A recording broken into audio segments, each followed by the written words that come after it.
présentation. Alors, donc, on va voir l'imagerie et les rhumatismes inflammatoires. On commence par la polyarthrite rhumatoïde. On avait dit que cette radio, on commence par les radiographies standards. Les radios vont être demandées, on va demander en premier lieu les mains, poignets de face, les pieds de face et 3/4, le thorax de face, bassin de face et talon de profil, et d'autres radiographies en fonction de l'orientation articulaire. Alors, cette radio va être demandée dans une polyarthrite rhumatoïde débutante ainsi que dans une polyarthrite rhumatoïde en phase d'état. Les lésions élémentaires d'une PR débutante, nous avons la tuméfaction synoviale, la raréfaction osseuse périarticulaire ou la déminéralisation en bande épiphysaire, les érosions marginales, les géodes intra-osseuses et le pincement diffus de l'interligne. Érosion, géode, pincement évoquent déjà des lésions qui sont conséquences d'un état déjà évolué de la polyarthrite rhumatoïde. D'où l'engouement vers des examens d'imagerie tels que l'échographie et l'IRM pour le diagnostic précoce de la polyarthrite rhumatoïde. Première lésion, la tuméfaction synoviale. Donc, à travers ces têtes de flèche, on voit qu'il y a cet aspect gris. On regarde l'articulation, c'est ce qui évoque la tuméfaction synoviale. La déminéralisation en bande épiphysaire, donc au niveau des têtes et des bases des MCP et des interphalanges et des phalanges, la première phalange, donc on voit qu'il y a une déminéralisation. Au niveau de la diaphyse, il y a un aspect blanc, donc c'est ce que l'on appelle la déminéralisation en bande épiphysaire. Autres lésions, les érosions qui ont une localisation au début marginale. Au niveau de zones dépourvues de cartilage, plus la PR va avancer, plus ces érosions auront un aspect beaucoup plus central, sous-chondral. Alors, voici la localisation typique d'une érosion marginale lorsque l'on fait une radiographie du pied 3/4, centrée sur la tête de la 5e métatarso-phalangienne.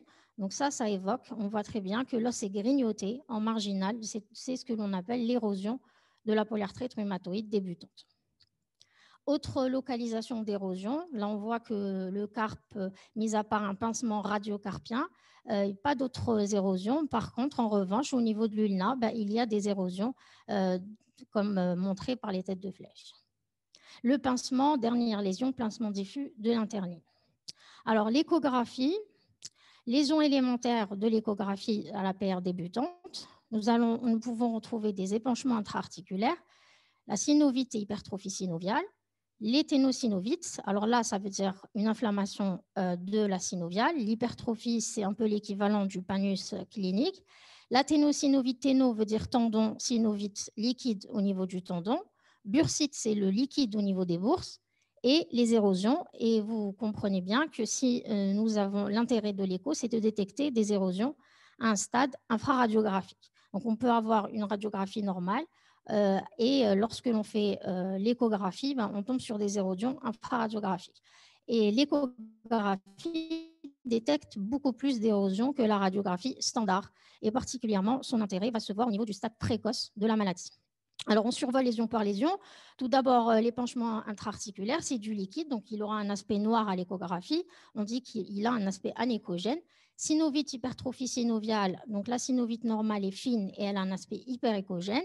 Lorsqu'il y a du liquide entre les deux feuillets, elle apparaît hypoéchogène en mode B. Et on pourra aussi rajouter, pour voir s'il y a de l'activité, une application que l'on appelle Doppler.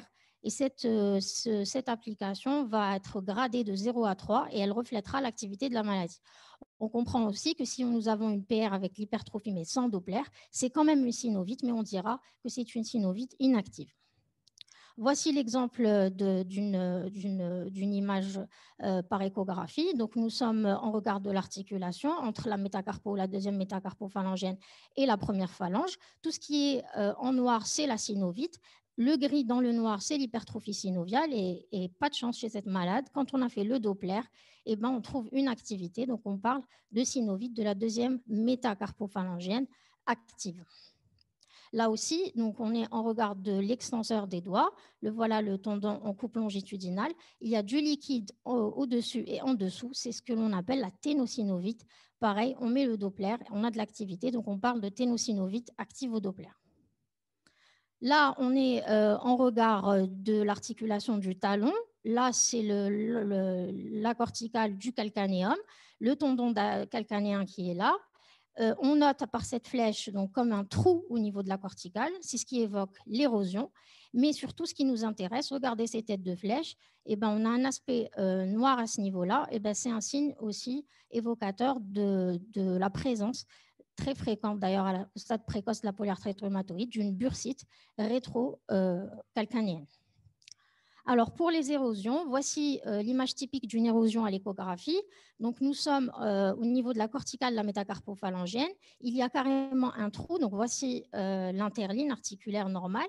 Et là, nous avons un trou au niveau de la corticale de la métacarpophalangienne. C'est l'érosion échographique que l'on va confirmer sur les deux plans.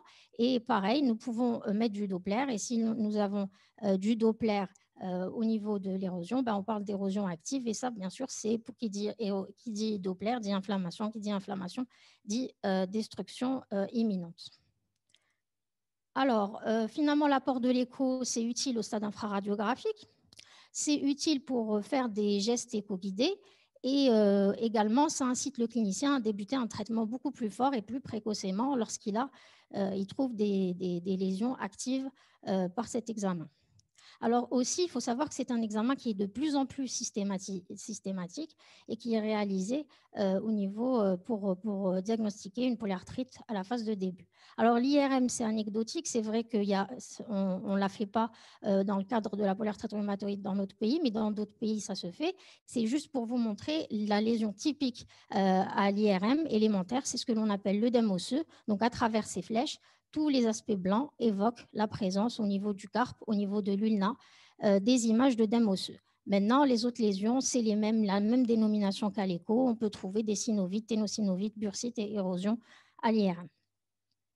Alors maintenant, une fois qu'on a vu la PR à la phase de début, la radiographie aussi a un intérêt de la PR à la phase avancée. Toutes les articulations peuvent être touchées. Et n'oubliez pas, puisqu'on est à une PR qui détruit déjà radiographiquement, il y aura des remaniements dégénératifs qui vont s'installer plus précocement. Et rappelez-vous les signes radiographiques de l'arthrose. Donc, on les rappelle. Pincement marginal de l'interline, non pas diffus.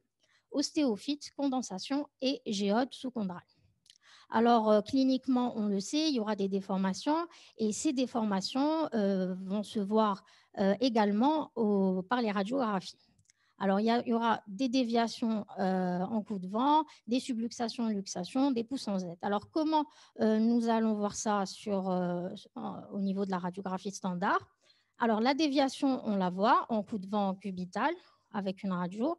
Et également, ici, donc, on note la présence d'érosion au niveau des têtes des métacarpophalangiennes. Alors là, c'est un aspect particulier de la polyarthrite rhumatoïde, c'est l'aspect macrogéodique, la destruction macrogéodique. Donc, on voit qu'il y a la présence de macrogéodes.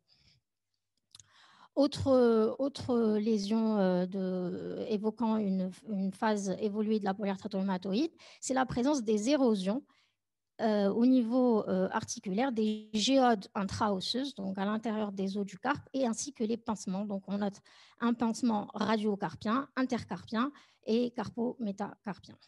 Donc là, c'est un stade, c'est les formes historiques, là où on n'a plus d'interligne articulaire, on n'a plus d'interligne articulaire, et donc ça évoque beaucoup plus l'ankylose radiocarpienne ou bien la carpite fusionnante. Alors, on passe à une autre localisation, les pieds. Au niveau du pied de face, là, on voit encore une fois le coup de vent que l'on note très rapidement.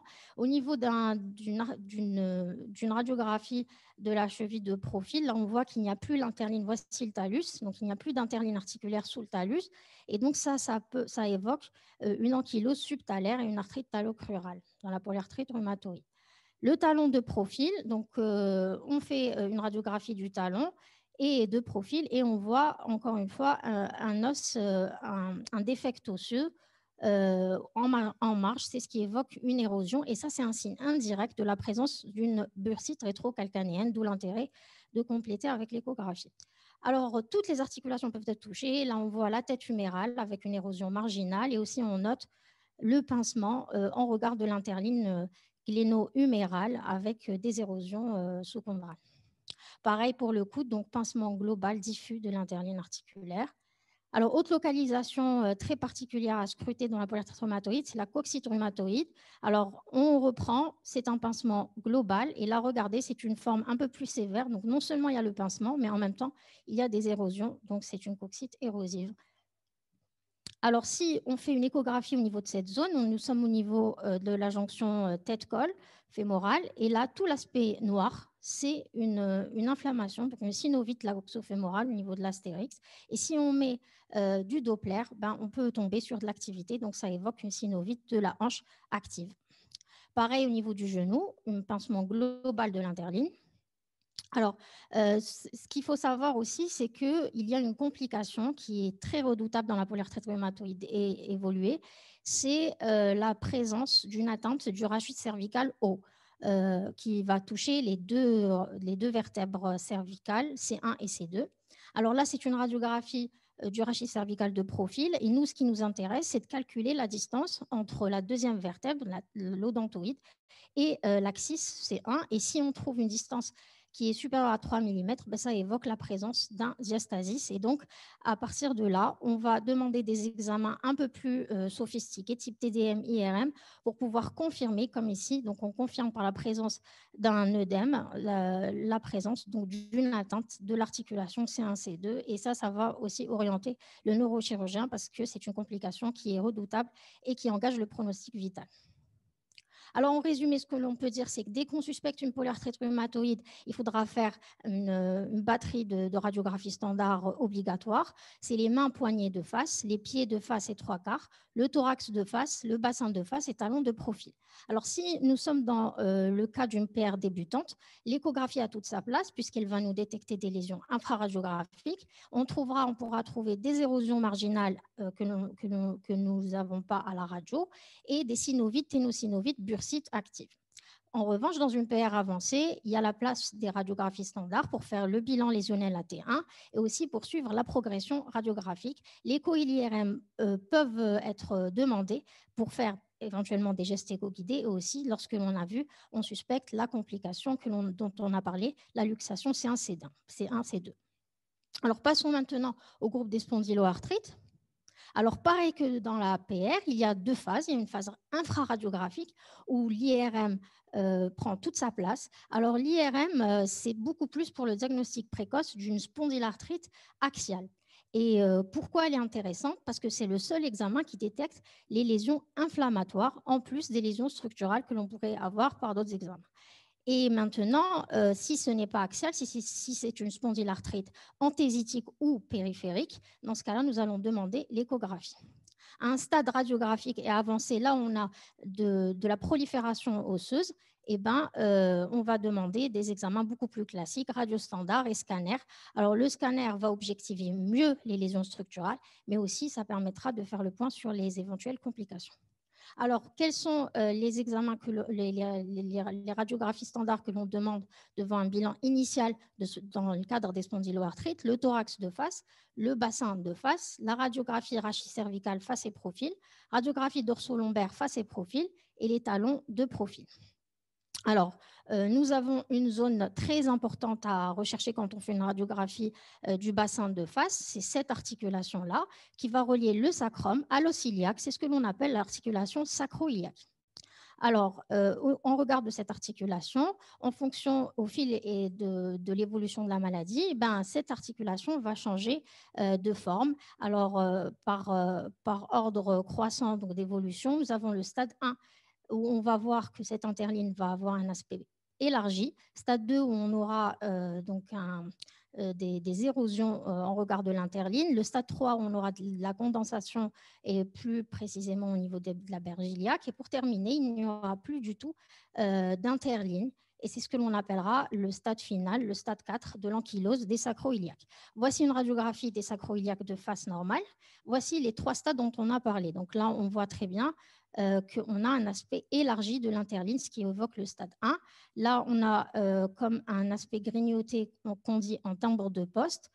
Le stade 3, c'est plus de la condensation. On voit bien qu'il y a de la condensation. Et regardez, le stade 4, il n'y a plus d'interligne articulaire. Donc, c'est la sacroïléite radiographique stade 4.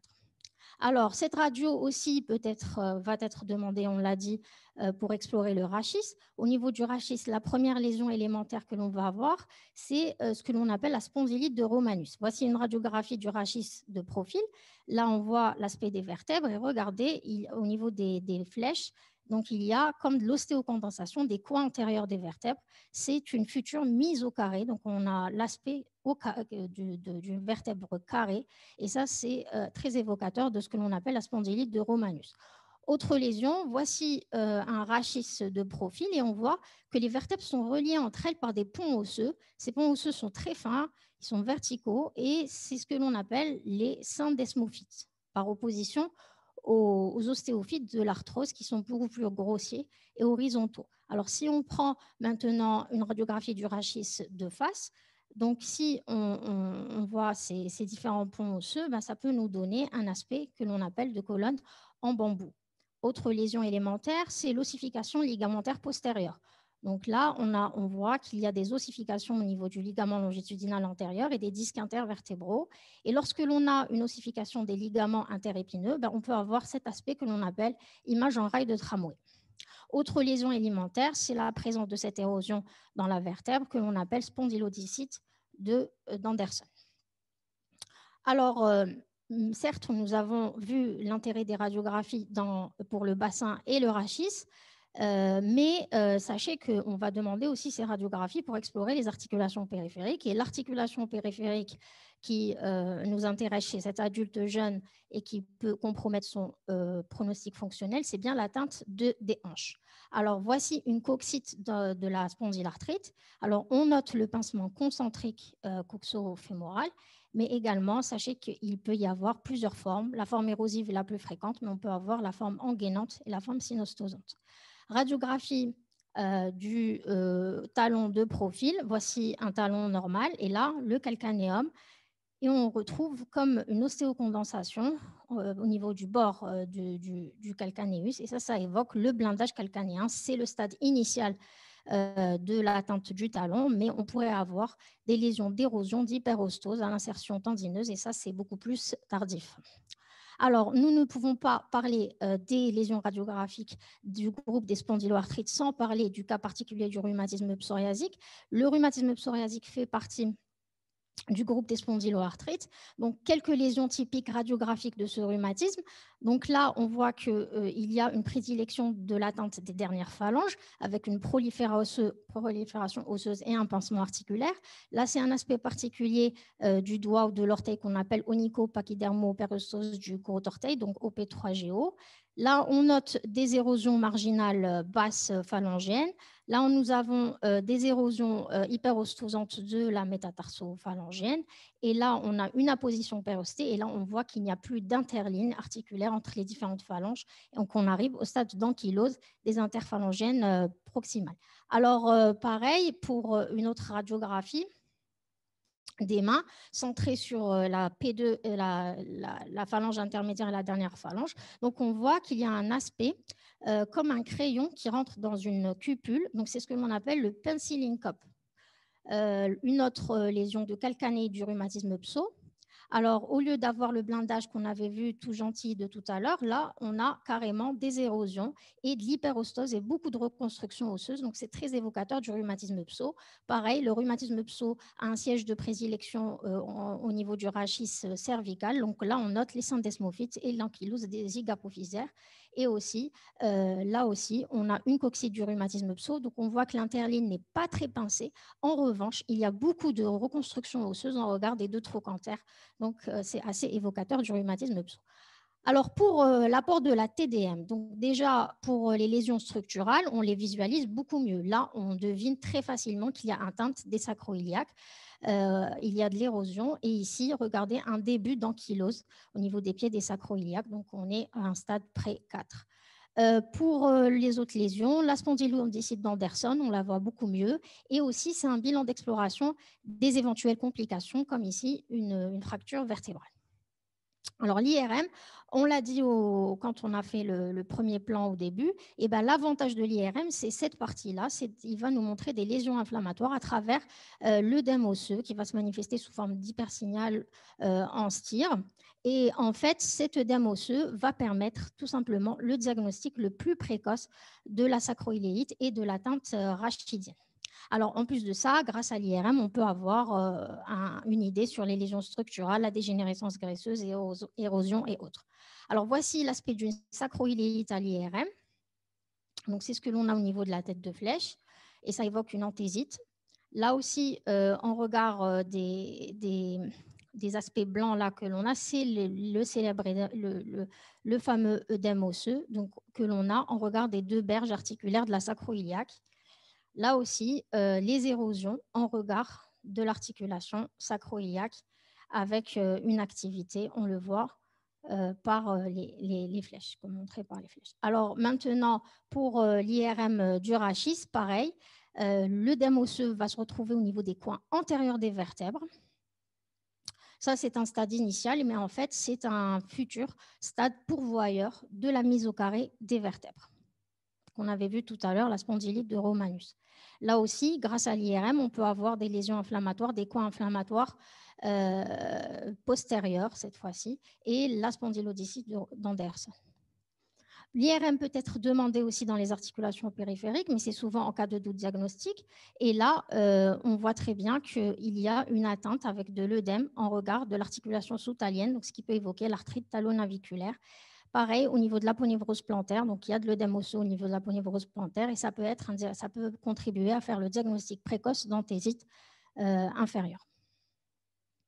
Alors, l'échographie est beaucoup plus accessible, du moins pour les atteintes anthésitiques et périphériques, et moins coûteuse. Donc, elle va être demandée dans le cadre des spondyloarthrites pour chercher une atteinte de l'anthèse périphérique. C'est vrai qu'il y a des sites de prédilection. On ne va pas faire toutes les anthèses. Je rappelle que l'anthèse, c'est l'insertion de tout tendon, ligament, bourse et toute partie molle sur l'os.